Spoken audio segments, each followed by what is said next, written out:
Hindi ako si Mon. Ako si Marlon. Pero nasa Kapitolyo ko ngayon.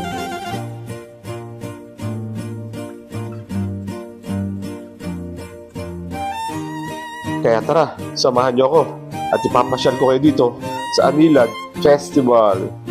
Taon-taon nga palang ginaganap ang Anilag Festival dito sa Laguna. At syempre, nagpapagandahan dito ang bawat bayan ng kanilang mga booth. At unahin na natin ang bayan ko. Ang bayan ng Nagcarlan. Kaya tara, pasukin na natin ang loob. Tingnan natin kung ano ang meron.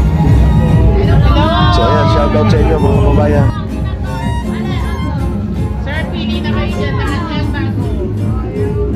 Bili-bili lang po. At dito naman tayo sa bayan ng Rizal, kung saan pinagmamalaki nila ang Lagas-Las Falls at ang Tanaw de Rizal. At ayun nga pala ang kaibigan nating si Toliver of Tanaw. Sa mga hindi nakakaalam, dito nga pala nag-umpisa ang Minutong Gulay. At dito naman tayo sa bayan ng Liliw, ang bayang mapangaliw. At kung hahanap nyo ay mga tsinelas at sapatos, ano pa ba? Sila nga pala ang kilalang flip-flops capital of the Philippines. Ito nga pala ang booth ng Kalawan, Laguna.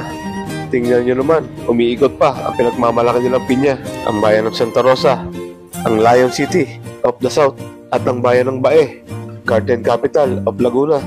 At syempre, andito din ang bayan pinagmulan ni Dr. Jose Rizal, ang Calamba City, ang bayan ng Los Baños. Shoutout sa'yo, ganda! Vlogger ka? Video mo. Ano ba yan? Dapat interview yan Ang San Pablo City, ang City of the Seven Lakes.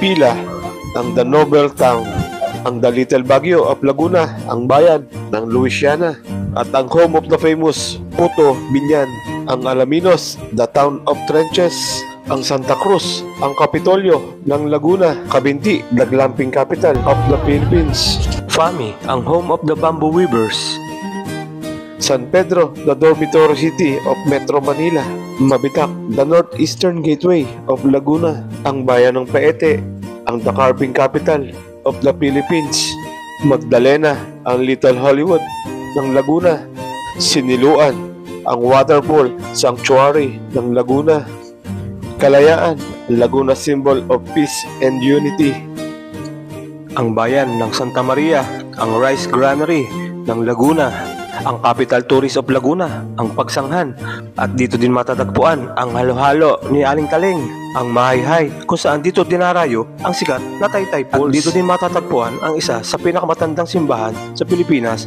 na St. Gregory the Great Parish Church. Ang Victoria Laguna, ang duck racing capital of the Philippines. At syempre, may tindan din sila dito na kinulob na itik.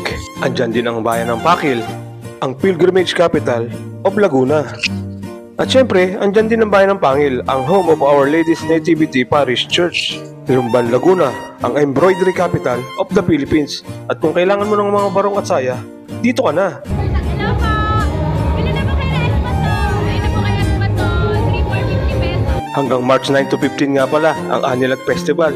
Kaya abot na abot ka pa. So, ano pang inaantay mo? Tara na, sugod na at makisaya sa Anilag Festival.